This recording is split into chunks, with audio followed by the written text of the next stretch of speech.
আজ সোমবার 22শে চৈত্র 2026 সালের 6ই এপ্রিল, মিথুন রাশি, মিথুন লগ্ন, জেমিনাই সাইনের জাতক জাতিকাদের আজকের দিনটি কিন্তু মধ্যম প্রকৃতির অতিবাহিত হবে।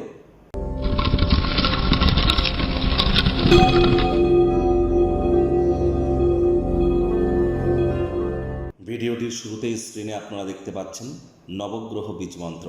পারলে 9টি গ্রহকেই শান্ত রাখবার জন্য এই নবগ্রহ বীজমন্ত্র প্রতিদিন আপনারা 108 বার করে জপ করুন। একবার মুখস্থ হয়ে গেলে মাত্র 10 থেকে 15 মিনিট লাগে। এটি মনুষ্য জাতির সৃষ্টি নয়, স্বয়ং ব্রহ্মদেবের সৃষ্টি, যা কখনো অনর্থ হতে পারে না। ভুলভাল উচ্চারণ করলেও কোনো নেগেটিভ ইম্প্যাক্ট পড়ে না। একই সাথে 9টি গ্রহকে আপনি শান্ত রাখতে পারছেন, এর থেকে বেটার কিন্তু আর কিছু হতেই পারে না।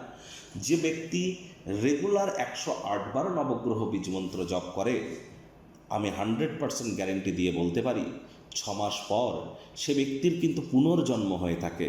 অর্থাৎ সেই ব্যক্তির জীবনে থেকে সমস্ত প্রকার শোক, তাপ, দুঃখ, কষ্ট, দারিদ্রতা, হতাশা এগুলি নিবারিত হয় এবং প্রারব্ধ সে নতুন করে তৈরি করে এবং তার নতুন কিন্তু ভাব, আদর্শ, সমৃদ্ধি, ব্যক্তিত্বের সমৃদ্ধি সেখানে কিন্তু নিজেদেরকে মহিমান্বিত করতে সক্ষম হয়। আজ সোমবার, চাঁদের আলো গায়ে লাগান, মায়ের সেবা করুন। যদি মস্তিষ্কগত দিক থেকে স্ট্রং হতে চান, ডিপ্রেশনকে যদি ধারে পাশে না আসতে দিতে চান, তাহলে অতিরিক্ত ডিম্যান্ড করবেন না। ডিম্যান্ড বা চাহিদার বাই প্রোডাক্টই কিন্তু ডিপ্রেশন, মাথায় রাখবেন। অতিরিক্ত চাহিদা থাকলে অতিরিক্ত হতাশাও আসবে। মায়ের সেবা করুন। মা মানেই চন্দ্র, তিনি মানেই মাতা, আর চন্দ্র মানেই তো মন। তাহলে মায়ের সেবা করলে মন মজবুত হয়। ভাগ্য মিটার আজ আপনাদের বলছে 8 আউট অফ 10 ভাগ্য আপনাদের অনুকূলেই থাকবে। দুর্দান্ত একটি দিন আজ আপনাদের জন্য অপেক্ষা করছে। সামনে থাকা সময় সুযোগের সদ্ব্যবহার করতে যেন ভুলবেন না, কারণ এমন দিন কিন্তু জীবনে বারবার আসে না। কায়িক পরিশ্রম হলেও শরীর মনে সতেজতা এবং তরতাজাই আপনারা অনুভব করবেন। দীর্ঘদিনের পুরনো রোগশোক, অসুস্থতা থেকে আজ মুক্তি প্রাপ্তি করবার দিন, পরিত্রাণ প্রাপ্তি করবার দিন। অর্থগত ব্যাপারে আয় ইনকাম বাড়বে।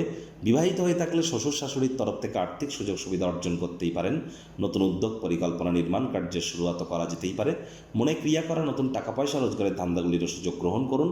পেশাদারি ক্ষমতাকে ব্যবহার করে পেশাগত সম্ভাবনাকে বৃদ্ধি করুন। কাজের জীবনে অফুরন্ত সাফল্য লাভের সম্ভাবনা আপনাদের আছে। সুতরাং নিজেকে একটি নিয়ন্ত্রণকারী অবস্থানে এনে সকল দক্ষতাকে একান্তভাবে নিমজ্জিত করার চেষ্টা করুন।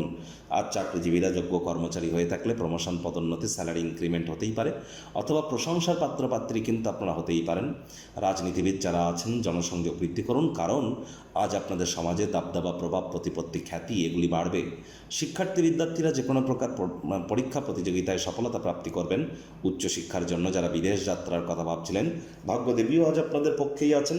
সন্তান সন্ততি থেকে থাকলে তারাও তাদের কৃতিত্বের দ্বারা আপনাদেরকে গর্বিত করবে।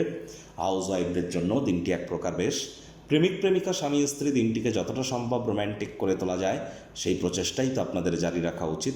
অবিবাহিতদের বিবাহের যোগ পরিলক্ষিত হচ্ছে। যারা প্রেমে পড়েননি তাদের জীবনে স্বপ্নের নারী বা পুরুষের আগমন আজ কিন্তু হতেই পারে। একটু প্রচেষ্টা আপনাদেরকেও করতে হবে।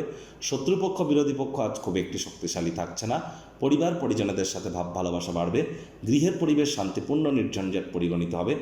আজ জীবন এবং কর্মের প্রতি আপনি অবশ্যই আপনার ট্যালেন্ট এবং পারফেকশনিস্ট অ্যাটিটিউড এগুলিকে ইউটিলাইজ করতে পারলে লাভান্বিত হবেন। কোনো স্থানে যদি ভ্রমণ করেন, প্রয়োজনীয় ডকুমেন্টস, নথিপত্র নিজের সঙ্গে রাখতে যেন ভুলবেন না।